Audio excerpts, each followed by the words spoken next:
Confirm करना है sir.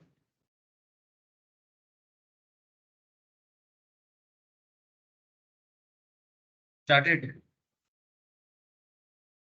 ये रिकॉर्डिंग स्टार्टेड ना? मैसेज मिला है विश्व सुमित? है।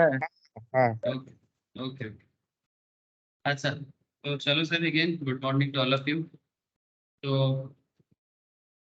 Today stock market, equity derivative, future and options में आज क्या है सर? आज के फ्यूचर एंड ऑप्शंस में हम लोग बात करेंगे कल से, मतलब कल का जो टॉपिक था उसको कंटिन्यू करेंगे। ठीक है, कल का जो टॉपिक था उसको कंटिन्यू करेंगे। मतलब बेसिकली कल का क्या टॉपिक था? टॉपिक था हेजिंग, है ना? हेजिंग, हेजिंग के बारे में बहुत चर्चा होगा सर, बिकॉज ऑलरेडी मैंने फ्यूचर प्राइसिंग फार्मूला जब आप लोगों को बताया था, आर्बिट्रेज कॉन्सेप्ट, वहां पर भी हेजिंग रिलेटेड बात हुआ था। अ, फिर मैं स्पेसिफिकली हेजिंग पे बात किया यस्टरडे वाला क्लास में, जिसमें सबसे इंटरेस्टिंग जो पार्ट था that is systematic risk and unsystematic risk. अगर समरी किया जाए कि सिस्टमेटिक रिस्क क्या था और अनसिस्टमेटिक रिस्क क्या है, तो क्या समरी निकलता है सर? समरी ये निकलता है कि सिस्टमेटिक रिस्क का मतलब हो जाता है जो इकोनॉमिक रिस्क है। सिस्टमेटिक रिस्क का इफेक्ट हर एक स्टॉक को पड़ता है, मतलब इंडेक्स को भी पड़ता है, निफ्टी हो, निफ्टी के अंदर सारे के सारे कंपनीज हो। ठीक है, वर्ल्ड वाइड इफेक्ट पड़ सकता है या ओवरऑल कंट्री वाइज इफेक्ट पड़ सकता है, ईच एंड एवरी स्टॉक में इफेक्ट पड़ सकता है। लेकिन अनसिस्टमेटिक रिस्क जो है that is basically company specific risk. ठीक है, मैनेजमेंट स्पेसिफिक रिस्क। और ये स्पेसिफिक, ये जो रिस्क है अनसिस्टमेटिक रिस्क, ये कंट्रोलेबल नहीं है। मतलब ये इन्वेस्टर के कंट्रोल में नहीं होता है, ये ट्रेडर के कंट्रोल पे नहीं होता है। ठीक है, तो अनसिस्टमेटिक रिस्क में क्या करना चाहिए और सिस्टमेटिक रिस्क में क्या करना चाहिए? तो बेसिकली ऐसा कहा जाता है कि अनसिस्टमेटिक रिस्क के लिए डाइवर्सिफाई करना चाहिए पोर्टफोलियो। ठीक जैसे म्यूचुअल फंड करते हैं।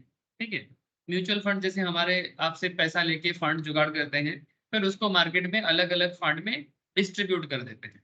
ठीक है, सो म्यूचुअल फंड जैसे डाइवर्सिफाई करते हैं, ये डाइवर्सिफिकेशन इसलिए करते हैं क्योंकि अनसिस्टमेटिक रिस्क मेजर करना पॉसिबल नहीं है। मतलब रिलायंस का मैनेजमेंट क्या करेगा, इन्फोसिस का मैनेजमेंट का डिसीजन क्या होगा, ठीक है, कंपनी स्पेसिफिक क्या प्रॉब्लम हो सकता है, ये कंपनी ही जाने, है ना? तो it's not always possible to gauge that kind of thing. Gauge मतलब उसको नापना, मेजर करना इतना आसान नहीं होता है ना? सो ऐसे सिचुएशंस में आप अपने पोर्टफोलियो को डाइवर्सिफाई करो, 5 स्टॉक 10 स्टॉक में डाइवर्सिफाई करके आप अपना पोर्टफोलियो को इन्वेस्टमेंट में डाल सकते हो, for short term as well as long term. But hedging का कॉन्सेप्ट सबसे ज्यादा यूज होता है जब सिस्टमेटिक रिस्क।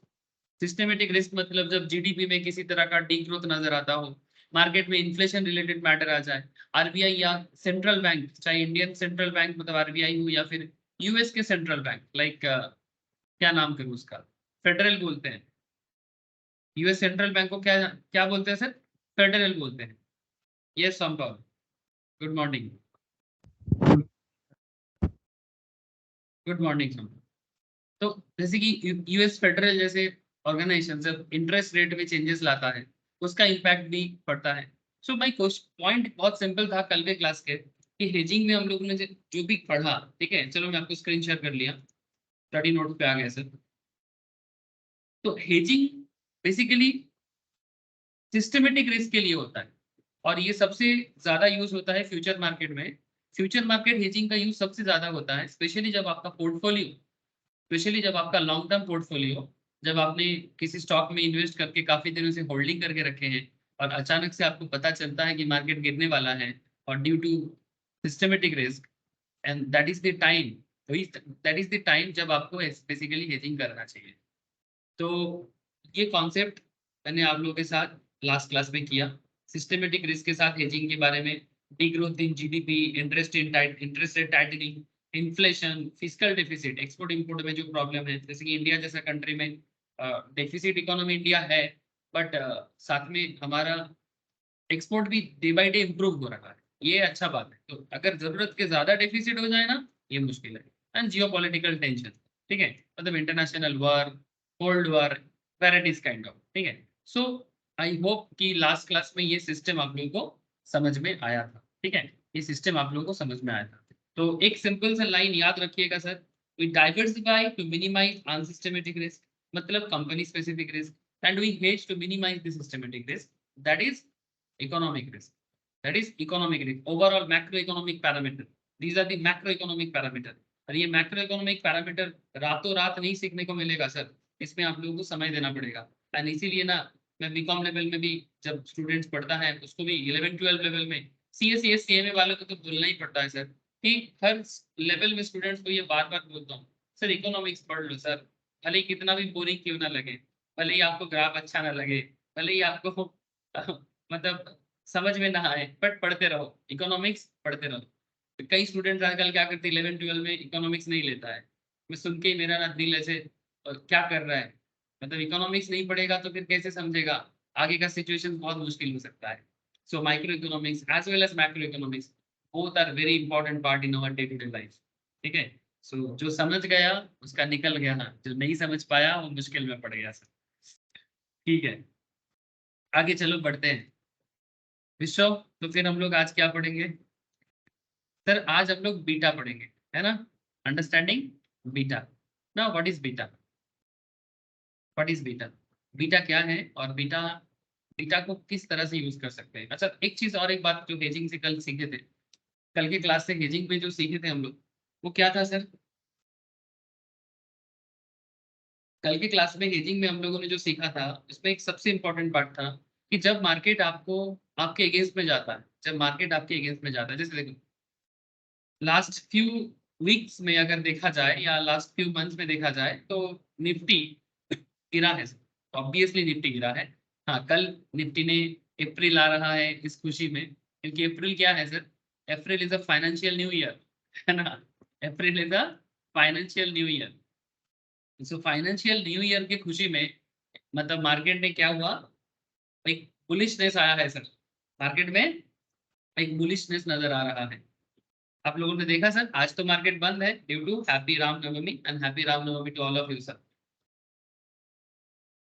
अच्छा, तो जैसे कि हम लोग यहाँ पर देख पा रहे हैं सर कि लास्ट फ्यू मंथ्स में निफ्टी में लगातार एक डाउन ग्रेडेशन नजर आया है, एक एकदम सर्टेनली नहीं हुआ है, बट थोड़ा सा कभी कभी थोड़ा बाउंस बैक करते हुए, कभी कभी थोड़ा बाउंस बैक करते हुए। ठीक है, ये एलियट वेव थ्योरी है सर, ये जो निफ्टी का जो पैटर्न आपको दिखाई दे रहा है ना, एक थ्योरी आएगा सर, हम लोग टेक्निकल क्लास में पढ़ेंगे इसको, Elliott wave theory, Dow Jones theory. ठीक है, बताएंगे सर एलियट वेव क्या कहता है, डाउ जोन्स क्या कहता है। ठीक है, 3:5, 5:3 move, 3:5 move, this kind of concept market में काम करता है। तो कैसे मार्केट आप होता है, कैसे मार्केट डाउन होता है, ये सभी चीजें आप लोगों को धीरे धीरे सिखाया जाएगा। ठीक है, इसलिए टेक्निकल क्लास का हेल्प लेना पड़ता है। ओके, ठीक है सर। तो मेरा अभी का पॉइंट क्या था कि जब हमें ये पता लगता है कि मार्केट डाउन जाएगा तो हम लोग क्या करते हैं, अगर आपने स्पॉट मार्केट, जिसका और एक नाम है कैश मार्केट, ठीक है, तो सपोज आपका पहले से कैश मार्केट या स्पॉट मार्केट में ऑलरेडी पोजीशन था, मतलब होल्डिंग था। ठीक है, मतलब आपने ऑलरेडी बाई करके रखा था स्टॉक में या इंडेक्स में। ठीक है, मैं मान के चलता हूँ कोई स्टॉक, तो सपोज आपने किसी स्टॉक में ऑलरेडी होल्ड या बाई पोजीशन पे थे, और आपने मानो दो साल या 2 महीना या 4 महीने में एक प्रॉफिटेबल पोजीशन पे आप ऑलरेडी हो, और अचानक आपको पता लगता है कि मार्केट में एक डाउन ग्रेडेशन आने का चांसेस है, तो ऐसे सिचुएशंस में हेजिंग काम करता है। और हेजिंग करके क्या आप प्रॉफिट प्रॉफिट कर लेते हो? हाँ सर, क्या हेजिंग आपको प्रॉफिट दिलाता है? क्या रे, जवाब देना सर। विश्व, संभव, बोलो सर, सुमित, क्या हेजिंग करके प्रॉफिट होता है? না না, what is the purpose of hedging? লসটাকে কম করে দেয়। यस सर, बेसिकली हेजिंग हमें न्यूट्रल सिचुएशंस में पहुंचाता है। ठीक है, मतलब मेरा लॉस से मेरे को प्रोटेक्ट करता है, that is the purpose of hedging. Okay sir, sir ये तो ये स्टडी वाला क्लास आपने बता दिया सर, मैं क्यों बता रहा हूँ उसके पीछे रीजन है ना, ऐसे ही थोड़ी बता दिया। ठीक है, तो ये अल्टीमेटली हेजिंग आपको न्यूट्रल बनाता है, आपका मार्केट कंडीशंस को न्यूट्रल बनाता है एडवर्स सिचुएशन से, एडवर्स सिचुएशन से आपको न्यूट्रल बनाता है। नाउ इनफैक्ट ये जो पर्टिकुलर बात मैं आपसे कर रहा हूँ, तो ये जो शॉर्टिंग कॉन्सेप्ट था, क्योंकि हम लोगों ने शॉर्ट कैसे किया था, अगर आपने कैश मार्केट में बाई किए थे ठीक है, सपोज से फॉर एग्जाम्पल कोई भी एग्जाम्पल लेते हैं, किसका लिया जाए, किसका लिया जाए, चलो अदानी में लेते हैं। सर आजकल आप अदानी में बहुत बात कर रहे हैं, सर मुझे बड़ा पसंद है आजकल अदानी, इतना गिरा है, मुझे बहुत अच्छा लगा। देखो सर, से फॉर एग्जाम्पल आपने अदानी में काफी दिनों से मानो होल्ड करके रखे थे, सर आपका हुआ है क्या? हाँ सर हुआ है ना, तभी तो मानो कि आपने अदानी में होल्ड करके रखा था, ठीक है। तो अगर आपका अदानी में होल्डिंग था, तो मानो आपने यहाँ से मानो होल्ड किए 1700 समथिंग में, मानो आपने बाई किए, उसके बाद 3500 तक आपका स्टॉक चला गया, ठीक है। तो 1700 से 3500 आपने अच्छा खासा प्रॉफिट कर लिया। पर शेयर कितना होगा बोलो ना, डबल, 1800 प्लस, ये सर नो। कितने महीने में अंदर? जुलाई, जून, जुलाई, अगस्त, सितंबर, ऑलमोस्ट 4-5 मंथ्स में आपने इस पोजीशन पे पहुंच गए। इसके बाद मार्केट में धीरे धीरे खबर आ रहा है कि अदानी में कुछ नेगेटिविटी हो सकता है। ऐसे खबर तो पूरा पूरी नहीं था, हल्का हल्का खबर था, ये जो हल्का हल्का शुरू है, मतलब ये हल्का हल्का बैड रिपोर्ट आ रहा था। और उसके बाद देखो अदानी रिलेटेड मैटर में ग्रोथ थोड़ा सा कहीं ना कहीं रुक गया था। उसके बाद दोजी स्पिनिंग टॉप लास्ट फरवरी के पिछले 2 वीक्स में काफी खबर दे रहा था, और उसके बाद धड़ाधड़ धड़ाधड़ गिरना चालू हुआ। सो जब भी आपको ये चीज थ्रू कैंडल स्टिक्स ऑल्सो आपको जब समझ में आ गया, और आपका जो 1800 प्लस करके पर शेयर का प्रॉफिट है, आपको चिंता हो गया कि अब मेरा क्या होगा। ऐसे सिचुएशंस में ये पर शेयर 1800 प्लस प्रॉफिट को बचाने के लिए आपके पास एक ही उपाय है, आप फ्यूचर मार्केट में शॉर्ट करो, फ्यूचर मार्केट में शॉर्टिंग करो। अच्छा शॉर्टिंग क्या होता है ये तो हमें पता है, शॉर्टिंग क्या होता है ये तो हमें पता है कि नहीं है बोलो, हम जानते हैं ना शॉर्टिंग क्या होता है। पीयूष, पीयूष चले इस चीज, अच्छा मैंने पूछते ही पड़े। হ্যাঁ স্যার। আচ্ছা ওইটা দিয়ে লগ ইন করলি তো, লাইসেন্সটা দিয়ে, হ্যাঁ, হ্যাঁ, হ্যাঁ। যদি প্রবলেম হয় ওই লাইসেন্স দিয়ে লগ ইন করলি, ওটাই আরে আবার স্যার বেস্ট। লগইন হ্যাঁ ওটা বল। করেছিলাম কিন্তু নেটওয়ার্কের এত ইস্যু করছিল না। আমি শুধু বেরিয়ে আসছিলাম ওখান থেকে।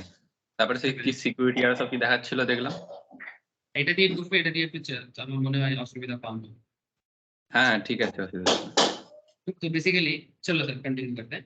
तो बेसिकली किस तरह से हेजिंग हुआ था, आपका कैश मार्केट में पोजीशन था, और आपने फ्यूचर मार्केट में शॉर्टिंग करके, अगर आपको समझ में आ गया था, और समझ में आ रहा था सर, और ऐसे बहुत लोगों ने, आप लोगों में से काफी सारे स्टूडेंट है जिन्होंने अदानी में शॉर्ट किया था।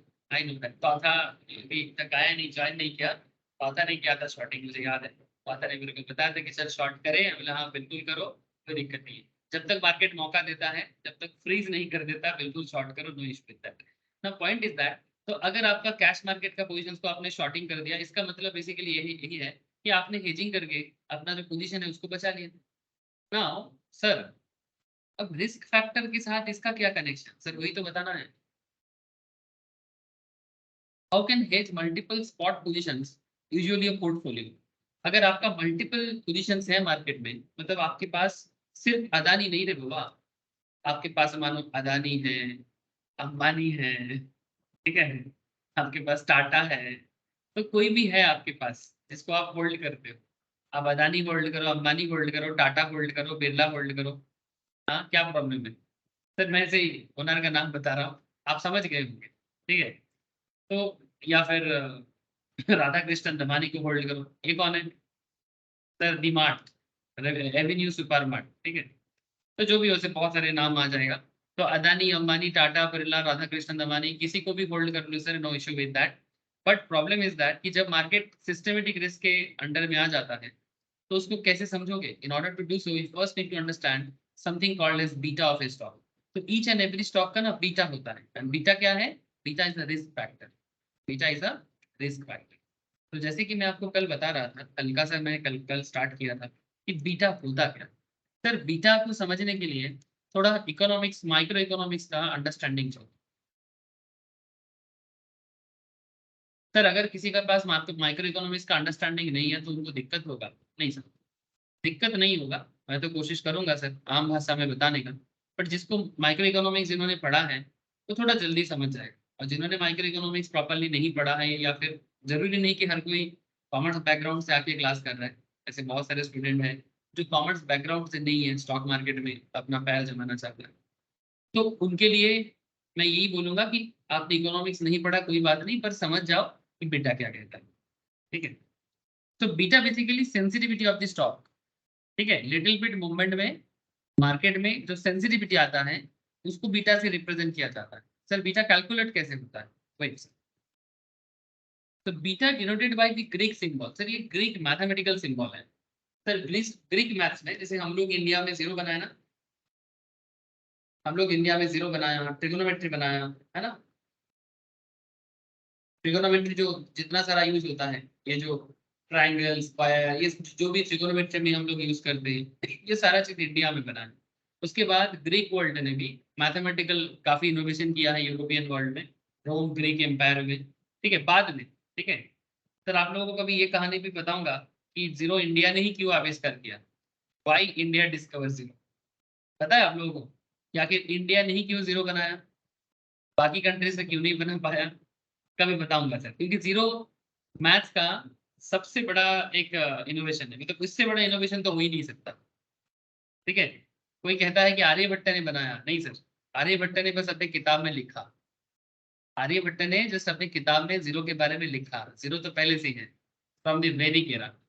ठीक है, और वैदिक एरा का कॉन्सेप्ट मतलब एज पर दी, अगर आप उसको माइथोलॉजी बोलना चाहते हो बोल सकते हो, मुझे प्रॉब्लम नहीं है।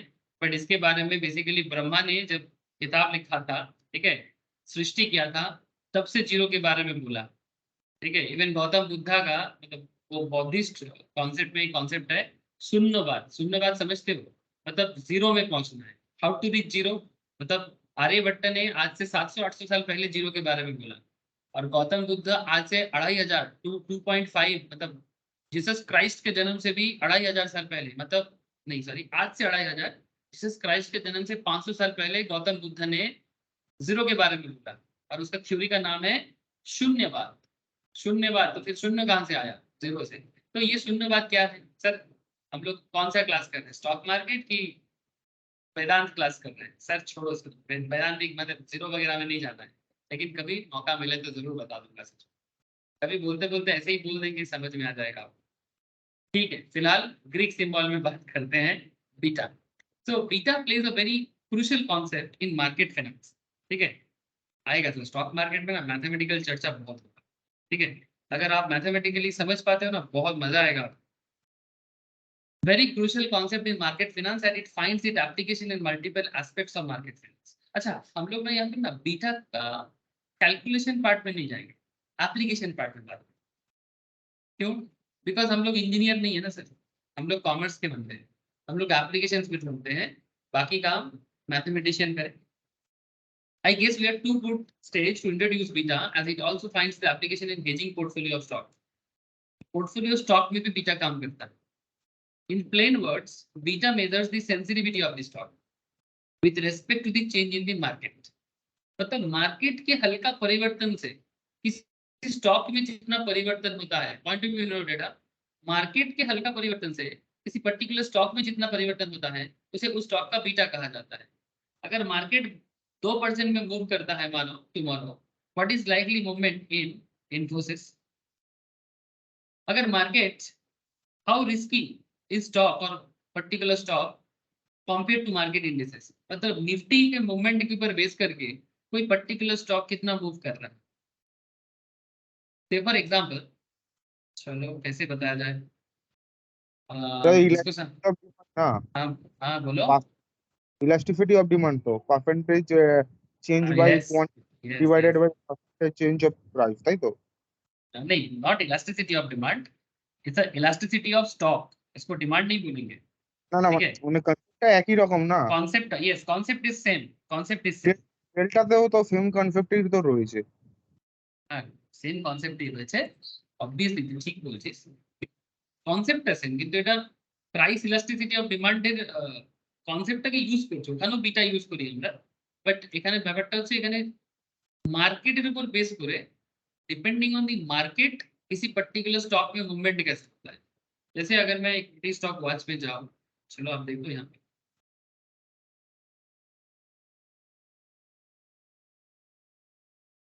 जब भी हम लोग ऑप्शन चेन भी देखते हैं, वेरी इंटरेस्टिंग पार्ट। आ जाएंगे सर बहुत जल्दी ऑप्शन चेन में हम लोग आ जाएंगे।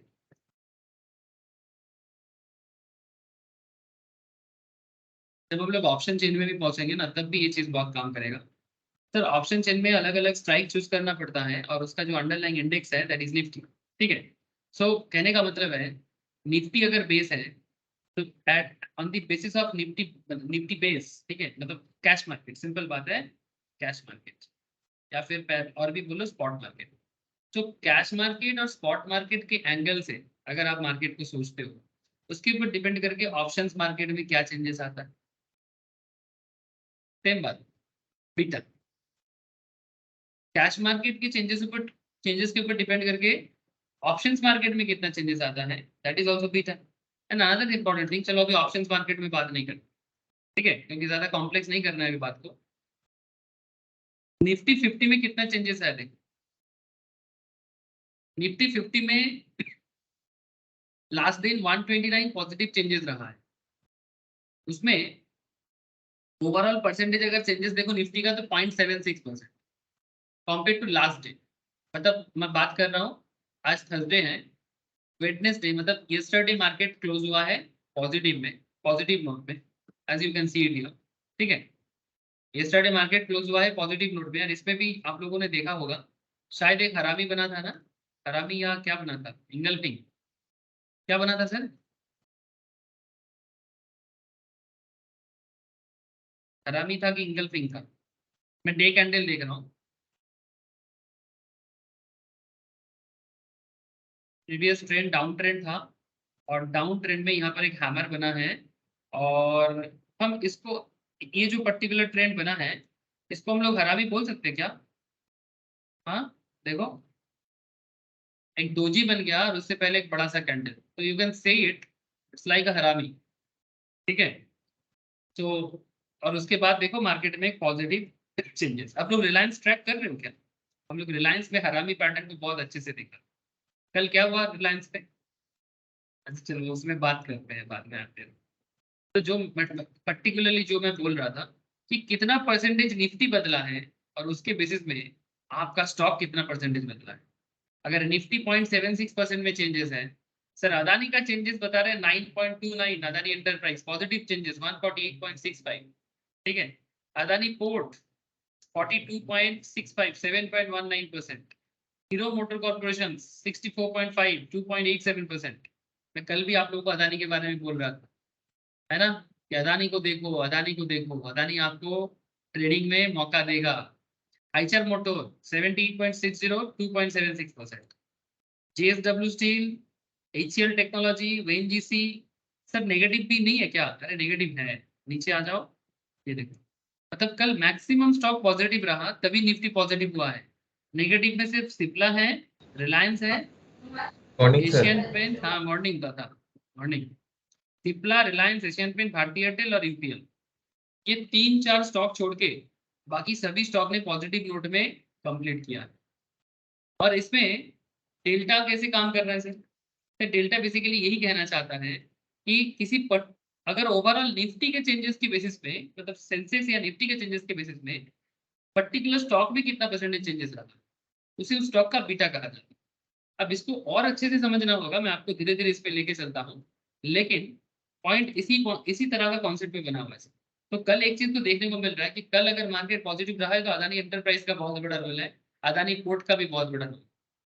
ठीक है, मतलब ये लोग ना, ये अदानी वाले ना मार्केट को लेके डूबता भी है और मार्केट को लेके उठता भी है। तो ठीक है सर, ये सब चीजें आप लोग धीरे धीरे समझ जाओगे। चलो मैं आपको थोड़ा सा पहले लर्निंग पार्ट में बात करता हूँ। तो if market moves up by 2%, what is the likely movement in stock particular? How risky is particular stock compare to market indices? Market indices के हिसाब से कोई पर्टिकुलर स्टॉक कितना रिस्की है, and how risky is particular stock compare to any other stock. ठीक है, the beta of a stock can take any value greater और lower than 0। मतलब आप किसी पर्टिकुलर स्टॉक का जो बीटा है, बीटा को ऐसे भी लिखा जाता है, बीटा जो है सर उसको आप ग्रेटर देन और लोअर देन 0 ले सकते हैं। मतलब एक से ज्यादा भी हो सकता है और 0 से नीचे भी जा सकता है, मतलब नेगेटिव बीटा भी हो सकता है। However, the beta of the market indices, that is Sensex Nifty, is always +1. ये मेजरमेंट माना जाता है कि beta of the Sensex Nifty always +1 में रहेगा। क्यों? क्योंकि वो ओवरऑल मार्केट को रिप्रेजेंट करता है, उसको टोटल में 1 माना जाता है। Now for example assume beta of BPCL, मतलब ये भारत पेट्रोलियम का बात कर रहा है। सपोज बीटा ऑफ बीपीसीएल, ये डेटा आपको मिल जाएगा सर फ्यूचर मार्केट में, ऑप्शन मार्केट में आपको बीटा दिख जाता है। मैं आपको कल भी दिखा रहा था, मैं फिर बाद में दिखाऊंगा। बीपीसीएल का बीटा दिया है 0.7, तो इससे आप कैसे इसको क्या समझोगे? तो for every 1% increase in market BPCL is expected to move by 0.7%। मतलब निफ्टी का बीटा ऑलवेज +1 कैटेगरी में होगा, या सेंसेक्स का। अगर निफ्टी का बेस 1 है, पॉजिटिव 1 है, अगर मार्केट मतलब निफ्टी, मार्केट मतलब निफ्टी या सेंसेक्स 1% में पॉजिटिव मूव करेगा और किसी पर्टिकुलर स्टॉक का बीटा अगर पॉजिटिव 0.7 है, इसका मतलब ये है कि if market move by 1%, then expectation यही है कि बीपीसीएल मतलब भारत पेट्रोलियम का मूवमेंट 0.7% में पॉजिटिव होगा। If market move back by 1.5%, then BPCL is expected to move up by, बोल, বলছি এটা ভাইসি ভার্সাও তো হবে। obviously गिरने से गिरेगा, गिरने से गिरेगा। वेरी गुड, वाइस वर्सा भी होगा। Thank you Sumit. ठीक है, वाइस वर्सा भी होगा, मतलब यही बीटा है। सेंसिटिविटी मार्केट के ऊपर बेस करके स्टॉक का सेंसिटिविटी को मेजर किया जाता है बीटा के थ्रू से। ठीक है, तो हम लोग बीटा कैसे बन रहा है उसकी बात नहीं करेंगे, हम लोग बीटा का एप्लीकेशन की बात करेंगे। So if market moves up by 1.5, then BPCL is expected to move up by 1.5. If market decrease by 1%, then BPCL is expected to decline by 0.7%. Sir बात समझे नहीं? मतलब अभी आपने बोला कि अगर मार्केट 1% में चेंज होगा, अगर मार्केट 1% में चेंज होगा तो BPCL का बीटा 0.7 है, तो ये 0.7 पे चेंज होगा। लेकिन यहाँ सेकंड पार्ट में बोलता है कि अगर मार्केट 1.5% पे मूव करता है, पॉजिटिव मूव करता है, तो बीपीसीएल भी एक्सपेक्टेड है कि ऑलमोस्ट 1.05 में ही मूव करेगा, मतलब पॉजिटिव उतना ही मूव करेगा। और अगर मार्केट 1% में गिरेगा तो एक्सपेक्टेड है कि उसका डिक्लाइन 0.7 होगा। क्या आपको ये चीज समझ में आया? Please tell me. হ্যাঁ স্যার। বুঝতে পারলি? বল কি বুঝলি এটা? মানে বাড়লে 1.05 কেন আর কমার সময় 0.7 কেন? তাহলে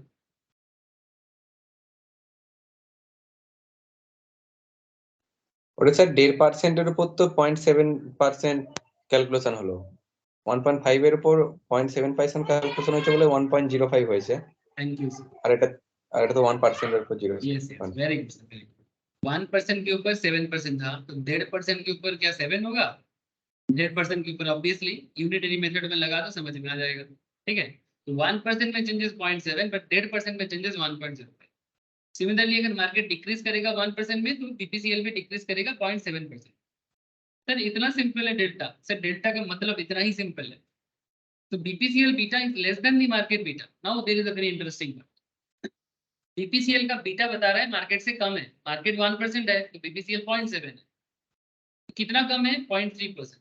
तो it is believe that BPCL is 30% less risky than market.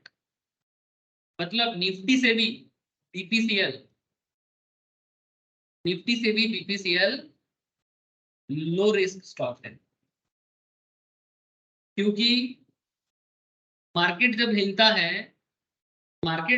है, हिलने का मतलब है मार्केट जब चेंज होता है, ठीक है, उससे भी कम अमाउंट में चेंज होता है BPCL on an average. One can say even BPCL relatively carries less systematic risk, ऐसा भी बोल सकते हो आप। Now what is systematic risk? Systematic risk मतलब macro economic risk. Now what is macroeconomic risk? Geopolitical tensions, credit policy, credit policy, interest policy, GDP degrowth, मतलब negative GDP, as well as interest rate fluctuations, inflations, varieties things. Government budget, मतलब negative budget, अगर government budget expected अच्छा ना लगे तो, या फिर government में चेंजेस आना। जैसे मानो करेंटली बीजेपी गवर्नमेंट में मार्केट बड़ा अच्छा जा रहा है, कल अगर मिक्स्ड अप गवर्नमेंट आ जाए ना, मिक्स्ड अप गवर्नमेंट समझते हो?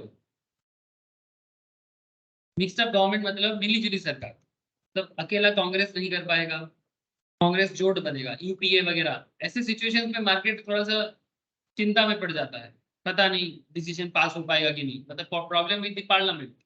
क्योंकि जैसे ही मिली जुली गवर्नमेंट होता है ना, मार्केट थोड़ा कंफ्यूज हो जाता है कि आखिर होगा तो क्या होगा, कि मतलब ये पार्टी टिकेगा क्या। जैसे पाकिस्तान में सिचुएशन देख रहे हो ना, ऐसे सिचुएशन इंडिया में भी था 98, 99, ठीक है। कांग्रेस कांग्रेस आ रहा है, यूपीए जा रहा है, बीजेपी आ रहा है, तब बीजेपी जनता दल हुआ करता था। फिर अटल अटल जी प्रधानमंत्री बनता है, फिर कुछ दिनों बाद उनको हटाया जाता है, फिर नो कॉन्फिडेंस आ जाता है। ऐसे सिचुएशंस मार्केट को पसंद नहीं होता है, ठीक है। स्टेबल गवर्नमेंट इज ऑलवेज, या तो पूरा बीजेपी आ जाए भाई, या तो पूरा कांग्रेस आ जाए, या फिर जो भी मेजोरिटी गवर्नमेंट फॉर्म कर सकता है वो आ जाए। हाँ बोलो। তবে সেকেন্ড টাইম যে ইউপিএ গভর্নমেন্ট এসেছিল মনমোহন সিং এর, উনি তো ফিনান্স মিনিস্টার ছিল, ঠিক ছিল ডিসিশন গুলো। তাতে প্রাইম মিনিস্টার হিসেবে ওনার ডিসিশন একদম বেকার বলুন। ওর জন্য মার্কেট অনেক ফলো করেছিল। मैं पर्टिकुलर किसी के बारे में बात नहीं करूंगा कि कौन अच्छा किया कौन बुरा किया, that is not our motto. क्योंकि मार्केट ने जो कुछ भी किया है, आप लोगों को एक चीज पता है ना टेक्निकल एनालिसिस में, मार्केट डिस्काउंट एवरीथिंग, ठीक है। तो मार्केट जो भी डिसीजन लेता है ना, ये किसी एक जन का डिसीजन नहीं है, इसमें पूरा मार्केट का इमोशंस है। चाहे वो 90s के टाइम का बात हो, 2000 के टाइम के बात हो, 2010 का हो, 2020 का हो, 14 का हो, 15 का हो, 23 का हो, डजंट मैटर। तो मार्केट अपने हिसाब से डिसीजन लेता है। मैं किसी इंडिविजुअल के बारे में बात नहीं करूंगा, दैट इज नॉट अवर, मतलब इतना मेरा दम नहीं है सर कि इंडिविजुअल में मैं बात करूं, ठीक है।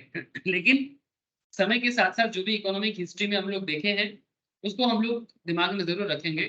क्योंकि जब जब गवर्नमेंट चेंज होता है, जब जब मार्केट में चेंज, मतलब तब तब मार्केट में भी चेंजेस आता है। मार्केट बड़ा एक्सपेक्ट करता है कि कुछ तो अच्छा होगा।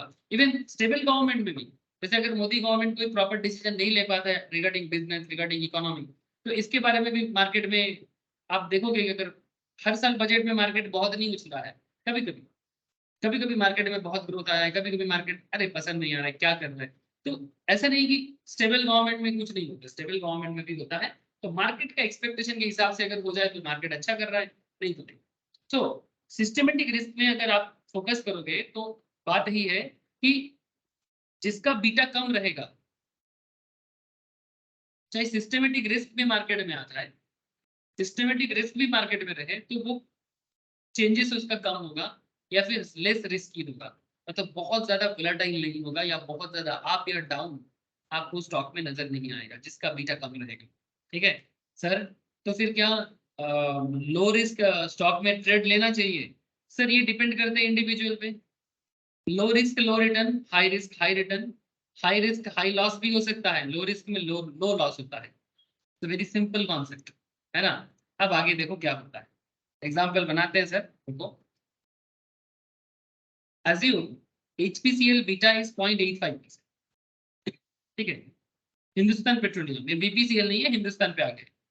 एचपीसीएल हिंदुस्तान पेट्रोलियम का ही नाम है ना सर, या कोई दूसरा company? I think HPCL is Hindustan petroleum corporation limited, yes वही है। ठीक बोली थी तो रे दादा, एचपीसीएल मैंने हिंदुस्तान पेट्रोलियम की बोल सकते।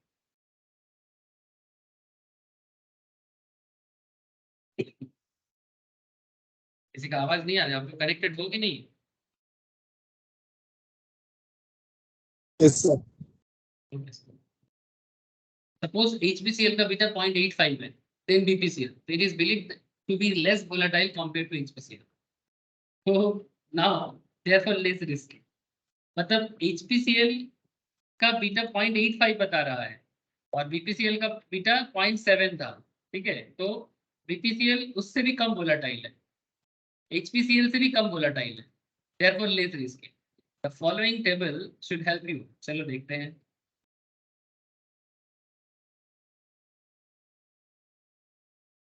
तो अगर किसी स्टॉक का बीटा -0.4 है, ठीक है, -0.4 इक्वल टू 0 और पॉजिटिव, तीन चीज में आएंगे। हाँ 0.6 1.2, तो चार तरह का पैटर्न यहाँ पर लिया गया है, ठीक है। अगर किसी स्टॉक का बीटा -0.4 है, तो नेगेटिव साइन क्या इंडिकेट करता है? व्हाट नेगेटिव साइन क्या इंडिकेट करेगा? Will indicate the negative sign negative হয় इंडिकेट। না, हाँ जीरो है মানে নেগেটিভটা জিরো হয়ে যায় না? समझ लो तू सर, अभी वो जीरो होने का कॉन्सेप्ट अलग है, उसमें ऑप्शन में बात करूंगा। ठीक है, वो तू जो चीज बोल रहा है वो बेसिकली इसके ऊपर तू बात कर रहा है जो नेगेटिव नहीं होता है, दैट इज इंट्रिंसिक वैल्यू पे बात कर रहा है, मैं उस पर भी बात नहीं करूंगा। फिलहाल बीटा नेगेटिव हो सकता है। Negative sign indicate the stock price and market move in opposite direction. मतलब अगर मार्केट मूव करेगा 1% में तो स्टॉक मूव करेगा डिक्लाइन पे। मतलब वो स्टॉक अप करेगा तो वो उल्टा जाएगा सर। तो फिर इसका मतलब क्या ऐसा है कि लास्ट दिन जब मार्केट मूव किया है तो इतना सारा स्टॉक के अंदर, इतने सारे स्टॉक के अंदर 4-5 स्टॉक नेगेटिव मूवमेंट दिया है, तो आप कहना चाहते हो कि इसका बीटा नेगेटिव है? Sir may be for the particular, अब इसका डेटा देखना पड़ेगा। ठीक है, जब आपको मैं दिखाऊंगा आपको मिल जाएगा। तो फॉर पर्टिकुलर टाइम पीरियड के लिए अगर किसी का बीटा नेगेटिव है तो ऑब्वियसली मार्केट मूव करेगा तो वो नेगेटिव जाएगा। तो ये वन ऑफ द रीजन है। लेकिन बीटा को ऐसे ही समझा जाता है। बीटा को समझने का यही तरीका है कि अगर किसी पर्टिकुलर स्टॉक का बीटा नेगेटिव है for the particular time frame या फॉर पर्टिकुलर डे, तो ऑन दैट डे क्या होगा, मार्केट अप जाएगा लेकिन स्टॉक नीचे जाएगा। जैसे कल हुआ है, यस्टरडे मार्केट अप हुआ है बट कुछ स्टॉक है जिसमें नेगेटिव नजर आया। ठीक है, ऐसा होता रहता है मार्केट। तो बीटा नेगेटिव का मतलब इन कॉमन सेंस यही है कि मार्केट अप होगा बट स्टॉक नीचे जाएगा। अगर मार्केट 1% में अप होगा तो पर्टिकुलर स्टॉक 0.4% में डिक्लाइन करेगा। सर बीटा अगर इक्वल टू 0 है तो क्या होगा? It means the stock is independent of the market movement. मतलब मार्केट में कुछ भी हो जाए स्टॉक वहीं पर रहेगा। The variation in the market is not likely to affect the movement of the stock. However the stock with zero beta is hard to predict. मतलब ये रियल लाइफ में बहुत मुश्किल है कि कोई पर्टिकुलर स्टॉक में रिस्क नहीं है। तो बीटा जीरो मतलब क्या? बीटा जीरो मतलब मार्केट में मार्केट का कोई इफेक्ट इम्पैक्ट उसके ऊपर नहीं पड़ता है। ऐसा स्टॉक कैसे मिलेगा सर? ऐसा स्टॉक कैसे मिलेगा? ऐसे देखो, आप बीपीसीएल को देख सकते हैं यहाँ पर। Look at the BPCL.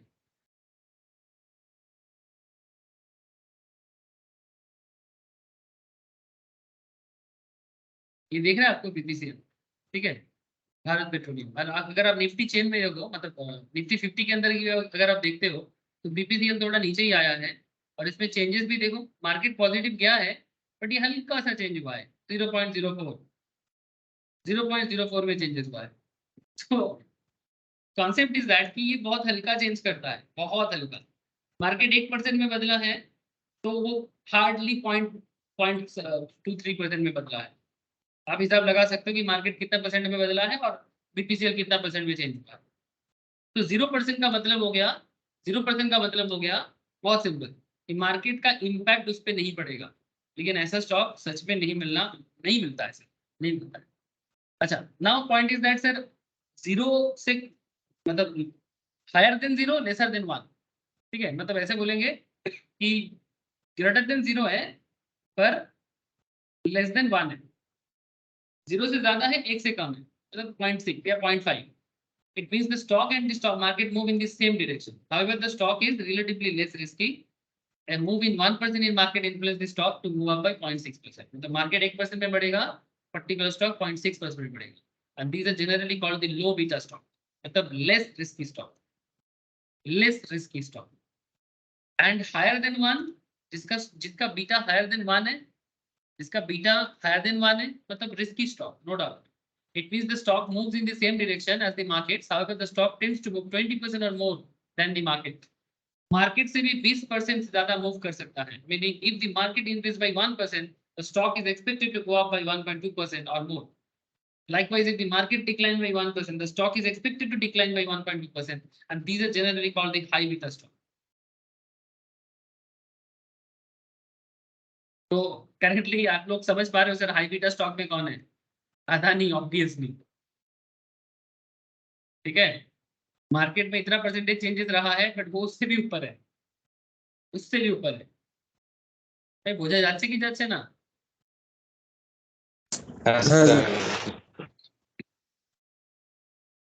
Adani का बीटा कितना चल रहा है? बीटा कैलकुलेशंस का अलग अलग डेटा मिल जाता है। अदानी इंटरप्राइज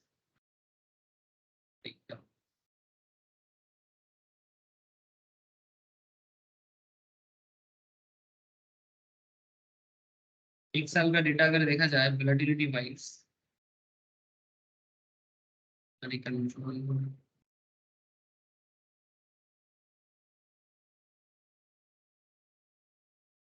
मोटामोटी एक जो मिल रहा है मुझे यहाँ से, लिबर्ट बीटा अनलिबर्ट बीटा। लिबर्ट बीटा क्या होता है, अनलिबर्ट बीटा क्या होता है, मैं बाद में बात करता हूँ सर। लिबर्ट मतलब रिस्की, अनलिबर्ट मतलब अनरिस्की, ठीक है। तो एक साल में मोटामोटी एक से ज्यादा ही है, 1.19, 1.34, 1.05, 3 साल में, मतलब मार्केट से ज्यादा रिस्की है ये सर। नो, मार्केट से ज्यादा रिस्की है, हाँ या ना बोलो। हाँ सर। एकदम नो डाउट, ठीक है। तो ये वन ऑफ ये मनी कंट्रोल से भी आपको ये सब डेटा ट्रैक करने को मिलेगा। अदानी एंटरप्राइज का करंट बीटा शो कर रहा है 1.83, मतलब really high beta stock. Reliance का चेक करो, लो बीटा स्टॉक मिलेगा गारंटी।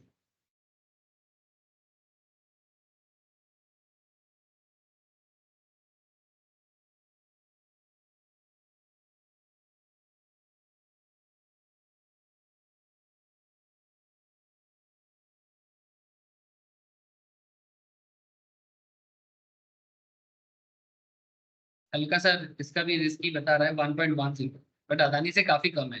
मतलब रिलायंस और market almost same same situation में है। ये 1 ईयर का डेटा है मोस्ट प्रॉब्ली, ठीक है। लास्ट एक साल का मार्केट के ऊपर है, रिसेंट ट्रेंड के ऊपर निकाला जा सकता है, बट ये रिसेंट फेज का है। आईटीसी का भी देख सकते हो, किसी भी स्टॉक का आप निकाल निकाल के देखो सर, ठीक है। बीपीसीएल का भी देख लो क्या चल रहा है रिसेंटली। तो कहने का मतलब है कि कुछ चीजें हाई रिस्की होता है, कुछ चीजें लो रिस्की होता है, कुछ चीजें लेस रिस्की होता है, ठीक है, कुछ चीजें मॉडरेट रिस्की होता है। जैसे यहाँ पे कुछ डेटा है 2015 का डेटा है, ठीक है। जैसे कि मैं आपको दिखा रहा था, इसी तरह से इसको लिस्ट किया गया है कि 2015 के टाइम पे कुछ स्टॉक का बीटा आपके सामने है। जैसे कि एसीसी लिमिटेड का बीटा 1.22, एक्सिस बैंक का लिमिटेड, ये पुराना डेटा है 2015 का। आप लोगों को एक होमवर्क देता हूँ सर, करोगे? कहीं से भी रिसर्च करो, पर ऑथेंटिक सोर्स ढूंढना सर, ठीक है। ऑथेंटिक सोर्स ढूंढो, एनएससी के साइड में जाओ, सेबी के साइड में जाओ, बीएससी के साइड में जाओ, ठीक है। मनी कंट्रोल जा सकते हो, टिपर टेप जा सकते हो, कहीं पर भी जाओ, या आपका जो भी ब्रोकिंग फार्म है वहां जाओ। एक होमवर्क दे रहा हूँ, निफ्टी 50 स्टॉक का बीटा ढूंढो और हमारे ग्रुप में पोस्ट करो, मतलब व्हाट्सएप ग्रुप में पोस्ट करो, चलेगा? होमवर्क ठीक है, ठीक करोगे है सर? सर। ठीक है, इतना सा काम करो सर, नॉलेज शेयर करो और रिसर्च भी पढ़ो। इससे तुम लोगों का भी कैलकुलेशन पावर बढ़ जाएगा और रिसर्च पावर बढ़ जाएगा। ओके, तो ये 2015 का डेटा से ही अभी सीख लेते हैं, कोई बात नहीं। तो एसीसी लिमिटेड 1.22 में मतलब थोड़ा हाई रिस्की है, 1.40 मतलब काफी रिस्की था, बीपीसीएल 1.42 चल रहा था, सिप्ला 0.59, डीएलएफ 1.86 भयंकर हालत में था, Infosys 0.43, LT, Maruti Suzuki, Reliance, SBI limited. So market के मूवमेंट के ऊपर डिपेंड करके ये सब स्टॉक थोड़ा रिस्की एरिया में। अब माइक्रोसॉफ्ट एक्सेल में भी आप इसको कैलकुलेट कर सकते हो। You can easily calculate beta value of any stock in excel में यूजिंग एक फॉर्मूला है, ठीक है। माइक्रोसॉफ्ट एक्सेल में जाना है और उसको पुट करना है, इक्वल्स टू स्लोप, फिर is step by step method to calculate the same. मतलब माइक्रोसॉफ्ट एक्सेल में इक्वल डालना है, फिर स्लोप लिखना है, ठीक है। तो यहाँ पर जैसे टीसीएस का एग्जाम्पल लिया गया है, आपको मैं बता देता हूँ कि क्या करना है। Download the last 6 months daily close price of Nifty. ध्यान से सुनना क्या करना है, डाउनलोड करना लास्ट 6 मंथ्स का निफ्टी का क्लोज प्राइस और टीसीएस का क्लोज प्राइस, ठीक है। And you can get this from the NSC website, आपको पता है कैसे मिलेगा। तो calculate the daily return of both Nifty and TCS. Daily return कैसे कैलकुलेट करोगे? Today's closing price divided by previous day closing price minus आज का क्लोजिंग, पहले दिन का क्लोजिंग डिवाइड कर देना, टुडेस क्लोजिंग से प्रीवियस डे क्लोजिंग प्राइस को डिवाइड कर देना, today's closing divided by previous day closing और -1 कर देना, ठीक है। इससे आपको डेली रिटर्न कैलकुलेट हो जाएगा। इन a blank cell, Microsoft Excel में एक ब्लैंक सेल लेना और उसमें ये फंक्शन टाइप करना, करना और मुझे स्क्रीनशॉट शेयर करना।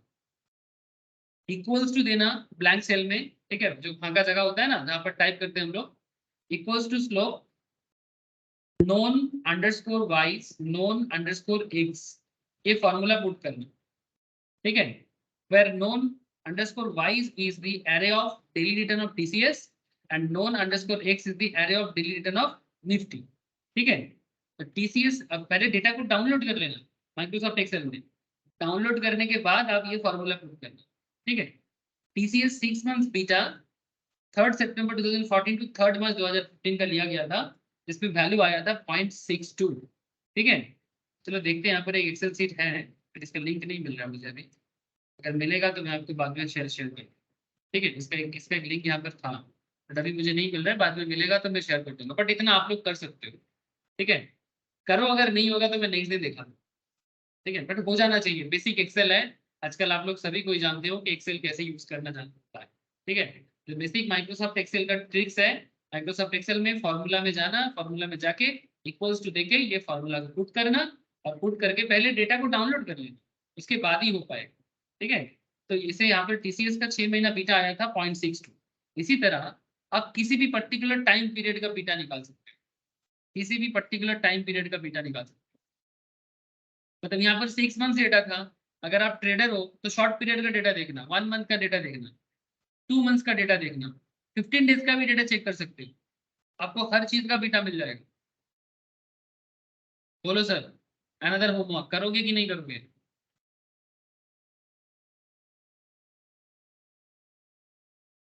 अरे करना है कि नहीं करना है? फॉर्मूला बता दिया था सर, बस इस फॉर्मूला को एक्सेल में डालना है, ट्राई करोगे?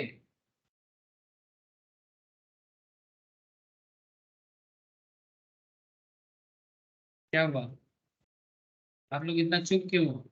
हाँ या ना कुछ तो बोलो।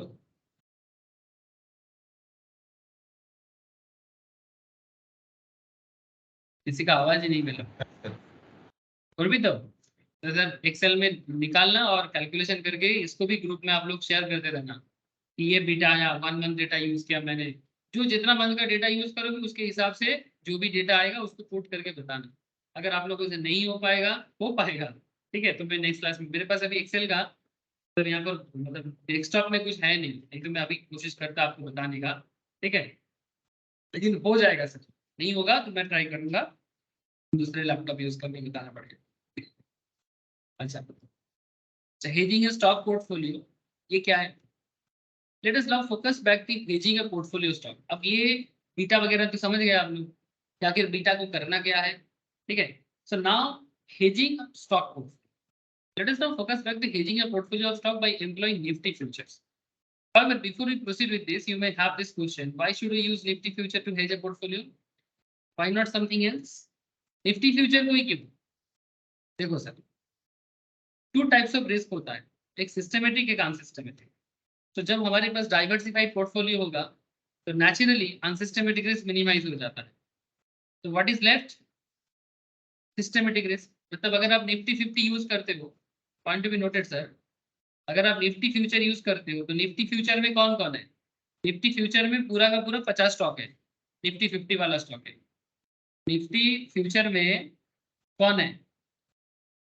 सपोज निफ्टी में फ्यूचर, ठीक है, तो निफ्टी में फ्यूचर के अंदर ये जो डेटा आपको यहाँ पर दिख रहा है, तो निफ्टी में फ्यूचर में कौन है? सर ऑब्वियस बात है कि निफ्टी में फ्यूचर में 50 स्टॉक है, तो 50 स्टॉक में ऑटोमेटिकली क्या होता है, आपका पोर्टफोलियो अनसिस्टमेटिक रिस्क को मिनिमाइज कर लेता है।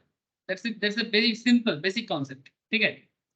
तो व्हाट इज लेफ्ट, पड़ा क्या रहता है? सिर्फ सिस्टमेटिक रिस्क और जो वर्ल्ड मैक्रो इकोनॉमिक पैरामीटर है। As we know, the systematic risk is the risk associated with the markets, and the best way to insulate against the market risk is by employing an index which represent the market. तो market risk को कौन represent करता है? Particular stock करता है कि index करता है? Please tell me. इंडेक्स। अगर ऑब्वियसली इंडेक्स करता है, क्योंकि इंडेक्स मतलब मार्केट, पर्टिकुलर स्टॉक तो मार्केट नहीं है। मे भी पर्टिकुलर स्टॉक किसी पर्टिकुलर इंडेक्स का पार्ट हो सकता है, बट मार्केट को ऑलवेज कौन रिप्रेजेंट करता है? मार्केट को ऑलवेज इंडेक्स रिप्रेजेंट करता है। तो मार्केट रिस्क को कौन कंट्रोल कर सकता है? इंडेक्स कर सकता है। इसीलिए फ्यूचर हेजिंग ज्यादा होता है, ठीक है, Nifty future. Hence, the Nifty future come as a natural choice to hedge the systematic risk. तो अगर systematic risk को hedge करना है, तो it's a natural choice कि आप always Nifty के साथ जाओ. Individual stock में hedge करोगे ना, तो individual stock में hedge करने से, क्योंकि individual stock systematic risk के साथ always काम नहीं कर सकता, ठीक है? इसलिए मार्केट रिस्क को कंट्रोल करना है तो निफ्टी में जाओ, क्योंकि Nifty is a market. Ultimately Nifty क्या रिप्रेजेंट करता है? मार्केट को ही रिप्रेजेंट करता है. एज्यूम आपके पास एक पोर्टफोलियो है, चलो एक रियल लाइफ सिचुएशन जिसमें आपका 8 लाख का पोर्टफोलियो है, ठीक है? आपने एसीसी लिमिटेड में 30,000 इन्वेस्ट करके रखा, आपने एक्सिस बैंक में 1,25,000 इन्वेस्ट करके रखा, बीपीसीएल में 1,80,000, सिप्ला में 65,000, डीएलएफ में 1 लाख, इन्फोसिस में 75, एलटी में 85, मारुति सुजुकी में 1,40,000. ओवरऑल 8 लाख का इन्वेस्टमेंट आपका मार्केट में है और हर स्टॉक का बीटा आपको गिवन है, कैलकुलेटेड. सर अब बीटा कैलकुलेट करने जानते हो आप लोग, समझ जाओगे, लेकिन कैलकुलेट करने का जरूरत नहीं है, मार्केट में सारा इन्फॉर्मेशन अवेलेबल होता है, बस यूज करना जानना चाहिए. अब पोर्टफोलियो बीटा क्या हो? So there are few steps involved in hedging a stock portfolio. As the first step, we need to calculate the portfolio beta. तो सबसे पहले आपको portfolio beta calculate करना है. तो portfolio beta is the sum of the weighted beta of each stock. Her stock का weighted beta. Weighted beta कैसे आएगा? ये each and every stock का beta दिया है, लेकिन ओवरऑल मार्केट के हिसाब से किसका कितना वेट है ये नहीं बोला है. तो ये कैसे कैलकुलेट करोगे? तो ओवरऑल अगर 1 है तो आप हिसाब लगा लो इसमें किसका बीटा हाईएस्ट है और किसका बीटा लोएस्ट है. बात समझ में आ रहा है? स्टॉक बीटा से पॉइंट में दिया गया है, तो ओवरऑल बीटा को अगर हम 100% माने तो आउट ऑफ दैट 100% किसका बीटा कितना परसेंटेज का होगा, ये तो मैं आप लोगों को उस दिन सिखा रहा था. जैसे अगर इसको टोटल करो, पहले ये पूरा बीटा को टोटल करो, बीटा को टोटल करके जितना आएगा, इसको टोटल करके जितना आएगा उसको 100% मानो, फिर उसके हिसाब से एसीसी लिमिटेड का कितना परसेंटेज होगा, एक्सिस बैंक का कितना होगा, आराम से कैलकुलेट हो जाएगा, जस्ट लाइक दिस. ऐसे एग्जांपल दे रहा हूं. तो पोर्टफोलियो बीटा कैसे कैलकुलेट करोगे मैं आपको बता देता हूं. सिंपल बात है, पोर्टफोलियो बीटा सारे बीटा का वेटेड बीटा है, मतलब एवरेज करना है basically. Weighted beta is calculated by multiplying the individual stock beta with respect to weighted in the portfolio. Basic maths है. So weight of each stock in the portfolio is calculated by dividing the sum invested in each stock by the total portfolio value. So अगर आपने axis bank में 1,25,000 में investment किया है और अगर आपका टोटल इन्वेस्टमेंट 8 लाख है, तो टोटल 8 लाख में आपने एक्सिस बैंक में कितना परसेंटेज इन्वेस्टमेंट किया है? 15.6. एंड द वेटेड बीटा क्या होगा? जितना परसेंटेज आपका एक्सिस बैंक आपका पोर्टफोलियो को होल्ड करता है उसके साथ आप पोर्टफोलियो को इंटू कर दो. तो पोर्टफोलियो बीटा कितना है, मतलब सॉरी एक्सिस बैंक का बीटा कितना है? 1.4. चेक कर लो, 1.4. तो परसेंटेज वाइज प्रोपोर्शनली डिस्ट्रीब्यूट कर दो. कैसे डिस्ट्रीब्यूट हो गया सर? मतलब 1.4 और 15.6 इंटू करने से आपका 21% समथिंग आएगा, तो 0.21. ठीक है, 0.21 हो जाएगा एक्सिस बैंक का वेटेड बीटा. एक्सिस बैंक का वेटेड बीटा. सर ये कॉन्सेप्ट तो मैंने आप लोगों को शायद इंडेक्स बनाने के टाइम पे भी सिमिलर कॉन्सेप्ट सिखाया कि ओवरऑल में कितना परसेंटेज आपका है. ऐसा कॉन्सेप्ट तो म्यूचुअल फंड वाले भी करते हैं. चलो म्यूचुअल फंड कंपनी में काम करोगे कभी तो म्यूचुअल फंड का भी पता लग जाएगा. सर बार बार म्यूचुअल फंड काहे लाते हो? सर मेरा इच्छा नहीं होता है, बट मैं मजबूर हो जाता हूँ कभी.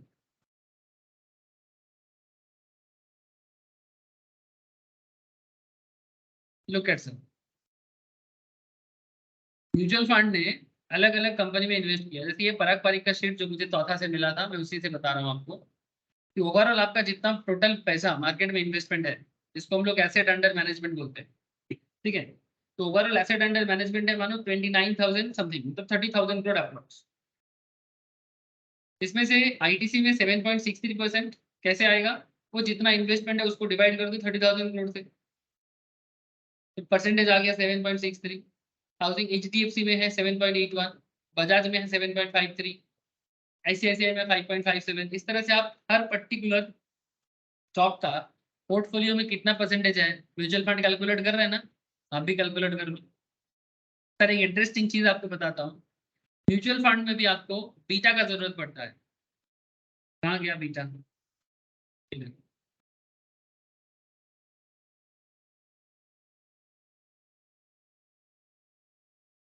दिखाई दिया कितना बीटा है इस पर्टिकुलर का? 0.76। मतलब मार्केट 1% में बढ़ता है तो ये पर्टिकुलर पोर्टफोलियो जो म्यूचुअल फंड ने आपके लिए रखा, ये कौन सा है? पराग पारिक फ्लेक्सी कैप, इसका बीटा है 0.76।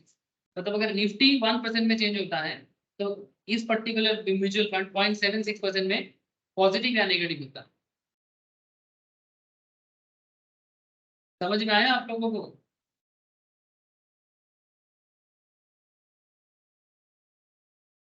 हेलो, তার মানে স্যার এটা মার্কেটের থেকে 24% মানে লেস রিস্কি, তাই তো? यस, तो बेसिक मतलब यही है, मार्केट ठीक है। থেকে 24% less risk. Very good sir. इसी तरह से म्यूचुअल फंड काम करता है, सेम कॉन्सेप्ट। अब जो हम लोग म्यूचुअल फंड तो पढ़ नहीं रहे, हम लोग क्या पढ़ रहे हैं? हम लोग इक्विटी मार्केट पढ़ रहे हैं। कोई बात नहीं, आप खुद का पोर्टफोलियो बना रहे हो, आप अपने क्लाइंट को हेल्प करोगे, करो ना, आप भी म्यूचुअल फंड बना सकते हो। मतलब म्यूचुअल फंड बनाने के लिए ऑथोरिटी होना चाहिए, आपको बेसिकली ट्रस्ट का पार्ट होना चाहिए, काफी पैसे का मालिक होना चाहिए। कोई बात नहीं, आप पहले इंडिविजुअल लेवल में नॉर्मल लोगों को सजेस्ट करो, उसको ग्रोथ करके दिखाओ, देखना कॉन्फिडेंस आ जाएगा। फिर मैं आपको बताऊंगा इन्वेस्टमेंट पोर्टफोलियो मैनेजर कैसे बना जा सकता है। बन सकते हो आप लोग। सेबी का ये सब कॉन्सेप्ट है कि किस तरह से पोर्टफोलियो मैनेजर बना जा सकता है। इवन आप लोग जब इक्विटी डीलर होके मार्केट में इंटर करोगे, ठीक है, फिर जिस कंपनी में भी जाओगे उसमें भी आपको ग्रोथ फोकस मिलेगा, ठीक है, पोर्टफोलियो मैनेजमेंट में जाने का। अगर आप अपने आप को उस माइंड सेटअप के साथ बिल्ड कर पाते हो तो ऑटोमेटिकली कंपनी अगर टैलेंट देखेगा तो वहां से ले लेगा, भाई आ जाओ हमारे साथ, टॉप लेवल में आ जाओ, पोर्टफोलियो मैनेजर बना देते हैं। आपको पता है पोर्टफोलियो मैनेजर में जब बड़े बड़े companies like Motilal Oswal, ICICI direct, ठीक है, ये सब कंपनीज, मतलब पोर्टफोलियो मैनेजमेंट का बेसिक कॉन्सेप्ट क्या है कि पोर्टफोलियो मैनेजमेंट में एक फंड में कम से कम 25 लाख जमा करना पड़ता है। नॉर्मल बात है, जो हाई नेट वर्थ इंडिविजुअल्स होते हैं ना, जो इंडिया का रिच पर्सन होते हैं या हायर मिडिल क्लास होते हैं, वही लोग इस सब जगह में पैसा लगा सकते हैं। इसमें कमीशन भी हाई होते हैं सर, मतलब मैं आपको मार्केट का बात कर रहा हूँ। तो it's fully up to you कि आप अपना नॉलेज लेवल को कैसे डेवलप करते हो। शॉर्टकट नहीं, दिल लगा के समझना है और प्रैक्टिस करते जाना है। आप सोच भी नहीं सकते कहाँ से कहाँ पहुंच जाए। सर ख्वाब ना दिखाओ, सर ख्वाब नहीं दिखा रहे, रियलिटी है, हकीकत है, और फुल्ली आपके ऊपर निर्भर करता है कि आप कहाँ जाना चाहते हो, पहुंचना चाहते हो। चलो आगे बढ़ते हैं। सो 15.6% वेटेज ऑफ इंडेक्स ये आपको देखने को मिल गया। इस तरह से वेटेड बीटा भी कैलकुलेट हो जाएगा। जितना परसेंटेज आपका रिलायंस है उसके साथ रिलायंस का, सॉरी एक्सिस बैंक का जो पर्टिकुलर बीटा है इसको इंटू करो तो आपको मिल जाएगा। तो एक्सिस बैंक का कितना हुआ? 0.21, ठीक है। सिमिलरली एसीसी लिमिटेड का 0.046, सिमिलरली बीपीसीएल का 0.320। सेम कॉन्सेप्ट में कैलकुलेशन हो जाएगा। मतलब 8 लाख में एक्सिस बैंक 1,25,000 का है, 8 लाख में एसीसी कितना है, 8 लाख में बीपीसीएल कितना है, 8 लाख में सिप्ला कितना है, 8 लाख में डीएलएफ कितना है, और उसके साथ पर्टिकुलर बीटा को इंटू करो। सर ऐसा करने से, सर ऐसा करने से आपको वेटेड बीटा मिल जाएगा, मतलब ओवरऑल आपका जो पोर्टफोलियो है उसका बीटा मिल जाएगा। ठीक जैसे पराग पारिक ने 0.76 का बीटा निकाला है, उसी तरह हम लोगों ने यहाँ पर वेटेड बीटा निकाली है 1.223। इसको बोलते हैं पोर्टफोलियो बीटा।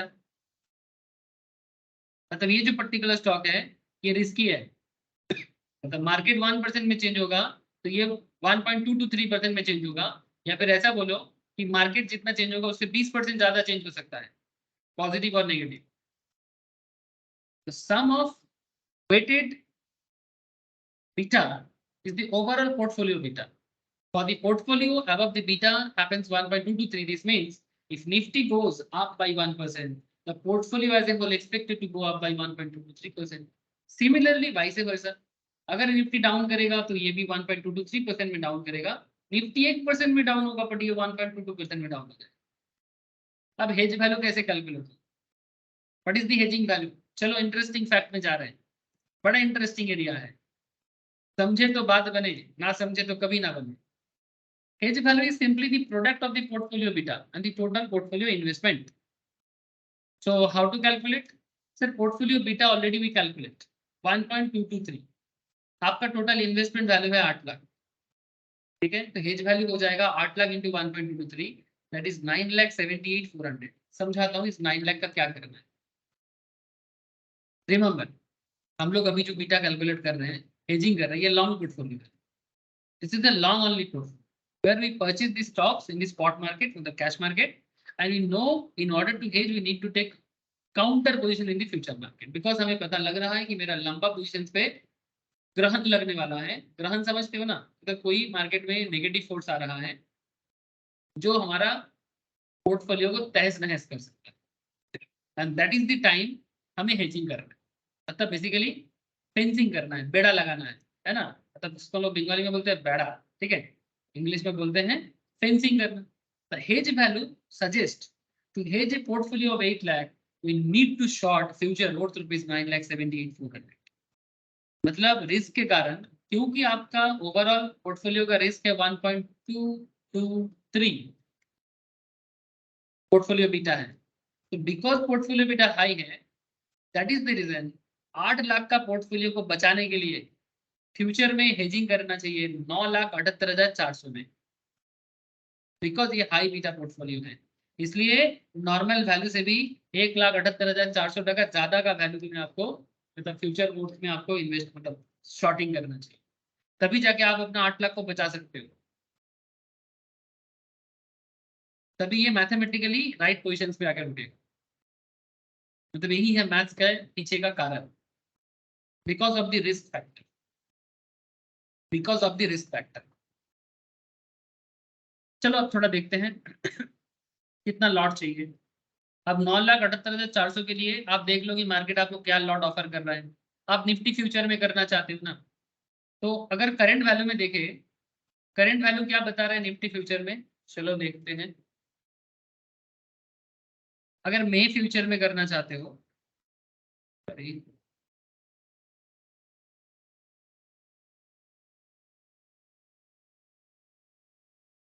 कम से कम 50 लॉट लेना है, वैल्यू चल रहा है 17,264, मार्जिन आपको जमा करना होगा 1,02,029, ठीक है। ओवरऑल वैल्यू कितना है कैलकुलेट कर लो, आज के हिसाब से पता लग जाएगा, ठीक है। अब मैं आपको यही कॉन्सेप्ट पुराना डेटा से दे रहा हूँ, किताबी डेटा, तो किस डेटा से देखो, सेम कॉन्सेप्ट है। ये जब का बात चल रहा है 2015 का डेटा है, कोई बात नहीं सर, 2015 हो या 2023, कॉन्सेप्ट थोड़ी बदलता है। उस टाइम पे लॉट साइज था 25 का, कॉन्ट्रैक्ट वैल्यू 9,025 का था, 25 का लॉट था, मतलब 9,025 निफ्टी का वैल्यू था और 25 का लॉट था, तो 225,625 ओवरऑल आपका वैल्यू हो रहा है। तो hence the number of lot required to short, तो कितना चाहिए आपको, आपका टोटल 9,78,400 का टोटल था, तो 9,78,400 आपका टोटल हेजिंग होना चाहिए, शॉर्ट फ्यूचर करना है, इसको डिवाइड करो 2,25,625 में, तो आपको कम से कम 4 लॉट तो करना ही है, 4.33। फ्रैक्शन में तो कर नहीं सकते, फ्रैक्शन में तो कर नहीं सकते, तो 4 या 5 आपको लॉट लेना पड़ेगा, निफ्टी फ्यूचर का 4 से 5 लॉट लेना पड़ेगा।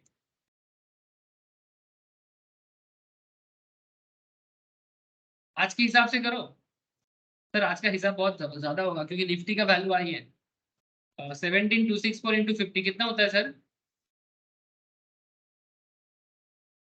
कोई मुझे कैलकुलेट करके बताओ। 17,264 इंटू 50, एक लॉट में ही काम हो जाएगा, नहीं एक लॉट में नहीं होगा, 2 लॉट ज्यादा हो जाएगा, हाँ एक लॉट काफी है, एक लॉट काफी है। 863,200 हमारा वैल्यू कितना है, 970 9,78,000 समथिंग, 78,400। ऐसे ये ओल्ड डेटा के साथ ये वैल्यू मैच नहीं करेगा सर, ठीक है, न्यू डेटा के साथ न्यू वैल्यू काम करेगा, ठीक है। तो फिलहाल न्यू डेटा को देखने का जरूरत नहीं है, आप ओल्ड डेटा से भी बात को समझ सकते हो और इसको काम करवा सकते हो। तो you need at least 4 to 5 lot, fractional lot size are not available, तो कोई राउंड में ही लेना पड़ेगा। If you choose to short 4 lot, we should be slightly underhedged. Likewise, if you short 5 units, we are over hedged, मतलब हल्का ज्यादा हो जाएगा। In fact for this reason we can not always perfectly hedge a portfolio, और ये reason है कि एकदम परफेक्टली हेजिंग पॉसिबल नहीं है। Now let us assume after employing the hedge Nifty in fact goes down by 500 points, Nifty सच में 500 point में गया या फिर 5.5% में नीचे गिरा। Will this with this we calculate the effectiveness of the portfolio hedge just for the purpose of the illustration। चलो देखते हैं कि आखिर होता क्या है। चलो हमने माना कि हम लोगों ने शॉर्ट किया 4.33 लॉट में, मान लिया ऐसे रियल में संभव नहीं है, फ्रैक्शन लॉट मिलता नहीं है, बट फिर भी कैलकुलेशंस के लिए देख लेते हैं। तो निफ्टी चल रहा था उस टाइम पे 9025 में, और आपको लगा कि मार्केट गिरेगा, तो निफ्टी 500 पॉइंट में गिर गया सर, तो निफ्टी अभी चल गया 8525 पे, और आपने ऑलरेडी 9025 में सेल कर दिया था, ठीक है।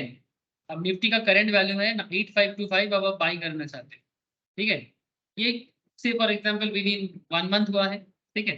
नंबर ऑफ लॉट मानो 4.33, तो आपने कितना प्रॉफिट कर लिया, 4.33 लॉट इंटू 25 पर लॉट इंटू 500, 54,125 का प्रॉफिट आपने कर लिया, ठीक है।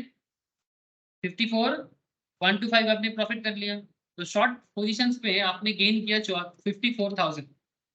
अब इसमें आप लोग और चीज देखो, पोर्टफोलियो पोजीशन क्या है, आपका पोर्टफोलियो वैल्यू कितना था, 8 लाख था, ठीक है। पोर्टफोलियो बीटा था 1.223, मार्केट गिरा 5.5% में, पोर्टफोलियो डिक्लाइन कितना हुआ, 5.5 इंटू 1.233, मतलब बीटा के साथ इंटू करो, तो ओवरऑल मार्केट डिक्लाइन हुआ 6.78 में।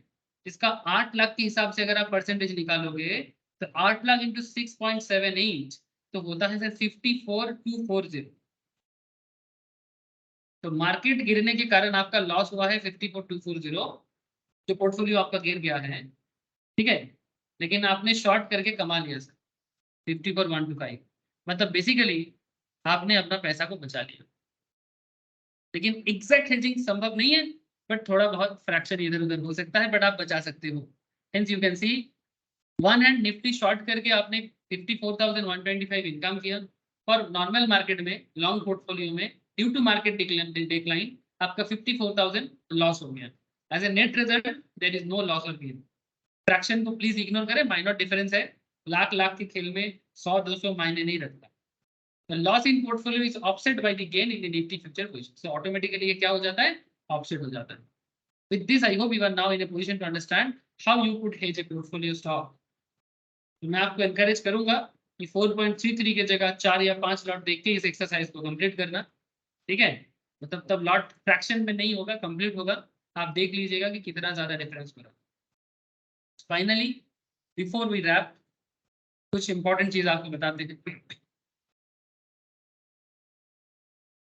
जैसे what if I have a position in a stock that does not have the future contract, अगर किसी पर्टिकुलर स्टॉक मुझे फ्यूचर करने नहीं देता है, कॉन्ट्रैक्ट अगर नहीं देता है, फॉर एग्जांपल जैसे साउथ इंडियन बैंक 2015 में ऐसा सिचुएशन था कि वो आपको फ्यूचर कॉन्ट्रैक्ट नहीं दे रहा था, does that mean I can not has a spot in south Indian bank? चलो ठीक है, अगर साउथ इंडियन बैंक आपको नहीं देगा, the example consider the spot positions value 5,70,000 का था, मतलब कैश मार्केट में मैंने 5,70,000 साउथ इंडियन बैंक का वैल्यू होल्ड करके रखा था। But what if I have relatively small positions, अगर 50,000 होता तो क्या होता, 5,70,000 की जगह अगर 50,000 का होल्डिंग होता साउथ इंडियन बैंक में, या 1 लाख का होल्डिंग होता, तो क्या होता? Is it possible to hedge such positions? Big question, big question कि सर अगर मुझे फ्यूचर कॉन्ट्रैक्ट में मौका नहीं मिलेगा तो हम क्या करेंगे? Well, you can hedge stock that do not have stock futures. For example, assuming like 5 lakh worth of South Indian Bank, all you need to do is multiply the stock beta with the investment value to identify the hedge value. Assuming the stock का beta है 0.75, मान के चलते हैं इसका beta है 0.75, तो कितना हिच करना पड़ेगा? 5 लाख इंटू 0.75, तो 5 लाख इंटू 0.75 कितना होता है? 3,75,000. So once you arrive at this, directly divide the hedge value by the Nifty contract to estimate the number of lot required, and hence with this you can hedge the spot position safely. मतलब question ऐसा बन रहा है sir, as per as second question, मतलब basically ये कहना चाह रहा है कि आपको क्या करना चाहिए कि अगर आपको निफ्टी फ्यूचर नहीं मिल रहा है, क्या क्वेश्चन था? What if I have position in stock that does not have a future contract, for example south Indian bank does not have a future contract, Does that mean I cannot hedge spot positions in South Indian Bank? क्या इसका मतलब ये होता है कि हम south Indian bank में hedge नहीं कर सकते? तो मेरा होल्डिंग कितना था साउथ इंडियन में? 5 लाख का वैल्यूएशन। इसका बीटा माना गया था 0.75। तो हेज कितने का करना पड़ेगा? 3,75,000 का। 5 लाख का 0.75, इतने का हेजिंग आपको करना है। तो कैसे करोगे वही बताने का कोशिश कर रहा है। अब जितना आपका हेज वैल्यू है इसको निफ्टी के कॉन्ट्रैक्ट वैल्यू से डिवाइड करो, इसमें आपको समझ में आएगा कि कितना लॉट चाहिए आप, और इसे आप फ्यूचर मार्केट में शॉर्ट कर सकते हो। तो इस तरह से आप पोजीशंस पे हेजिंग ले सकते हो, ठीक है, या फिर सिमिलर काइंड ऑफ स्टॉक में ले सकते हो। सेकेंड क्वेश्चन था, you cannot hedge small positions whose value is relatively lower than the contract value of Nifty. However, you can hedge such positions by employing options. जब आपका position small होता है, ठीक है, मतलब अगर आपके पास 50,000 का वैल्यू है या फिर आपके पास 1 लाख का वैल्यू है, तो इन दैट केस आपको फ्यूचर मार्केट मौका नहीं देगा, तब आपके सामने ऑप्शन मार्केट आ जाएगा। तो ऑप्शन मार्केट हम लोग आगे बात करेंगे ना कि कैसे आप स्मॉल पोजीशंस पे, मतलब ये जो सेकंड क्वेश्चन था ना कि अगर मेरे पास रिलेटिवली कम वैल्यू है 50,000 1 लाख का वैल्यू, तो उसको कैसे हेज कर सकते हैं? तो उसके लिए हमें ऑप्शन मार्केट में जाना होगा। हमें ऑप्शन मार्केट ये सब मौका देता है, ठीक है। तो हेजिंग का और बेहतरीन कॉन्सेप्ट स्मॉल अमाउंट पे, देखो सर, मार्केट में सभी ट्रेडर लार्ज वैल्यू पे नहीं खेल सकता। तो स्मॉल ट्रेडर के लिए, जो जिनके पास कम मनी है, कम पैसा है, उनके लिए मार्केट कैसा काम करेगा? उनके लिए ऑप्शन मार्केट एकदम बड़ा जगह लेता है, क्योंकि फ्यूचर मार्केट में थोड़ा हाई मार्जिन चाहिए होता है ना, पैसा थोड़ा ज्यादा लगता है। हाँ, स्पॉट मार्केट से कम है लेकिन फिर भी ज्यादा है। ऑप्शन मार्केट में ये चीज आपको सुविधा होता है कि स्मॉल ट्रेडर भी खेल सकता है। तो ये चीज हम लोग ऑप्शंस में भी हेजिंग के कॉन्सेप्ट को अच्छे से समझ पाएंगे। अगर आपको हेजिंग यहाँ समझ में आया तो ऑप्शंस में भी क्या करना है एकदम क्लियरली समझ में आ जाए, एकदम क्लियरली समझ में आ जाए। तो प्लीज टेल मी सर, क्या बात दिमाग में गया? हेजिंग क्या होता है? पोर्टफोलियो हेजिंग कैसे हो सकता है? स्टॉक हेजिंग कैसे हो सकता है? नेक्स्ट क्लास ओपन इंटरेस्ट पढ़ेंगे सर। लेकिन पीयूष, संपद, सुमित तथा बोलो सर। আচ্ছা স্যার, হ্যাঁ, আমি স্যার। বলছিলাম ওটা তো 4.33 লটে আপনি এটা দেখাচ্ছিলেন। আমি যদি ওটা 5টা লট নিয়ে ক্যালকুলেশন করতাম তাহলে তো আমার ইচ্ছে মতো প্রফিট হতো। আর তাহলে যে আমি 4টে লট নিয়ে তাহলে আমার ইচ্ছে মতো আরো একটু লস বেশি হতো, কারণ এখানে তো অ্যাপ্রক্সিমেটলি কিছু সামথিং লস হচ্ছিল। এক্স্যাক্টলি, ওটাই তো বললাম, আচ্ছা। 4 বা 5টা লট নিয়ে করে দেখবি, যদি তোর প্রফিট হয় ভালো। আচ্ছা, তার মানে আমার যদি কনফিডেন্স থাকে যে মার্কেট নিচে নামবে তাহলে তো আমার ওভারলটে করলেও কোনো অসুবিধা কিছু নেই, তাহলে তো না, কোনো প্রফিট হবে অসুবিধা কিছু সামথিং। নেই, অবভিয়াসলি যদি তোর কনফিডেন্স থাকে কোনো সমস্যা নেই, আচ্ছা, ঠিক আছে তাহলে। ঠিক আছে। মার্কেট হ্যাঁ। অনেক রকম অপরচুনিটি দেয়, যে অপরচুনিটি গুলোকে বুঝতে পারলেই হলো। আচ্ছা, ঠিক আছে, আজকে তাহলে এতটাই রাখলাম। ओके, आज ठीक है, इतना ही ठीक है। रखते हैं सर। सबको रामनवमी का हार्दिक शुभकामनाएं सर। Happy Ramnavami. Okay Okay, sir, আপনাকে okay sir, tata sir. Tata. রাখছি স্যার। ओके, রাখছি স্যার। ओके टाटा।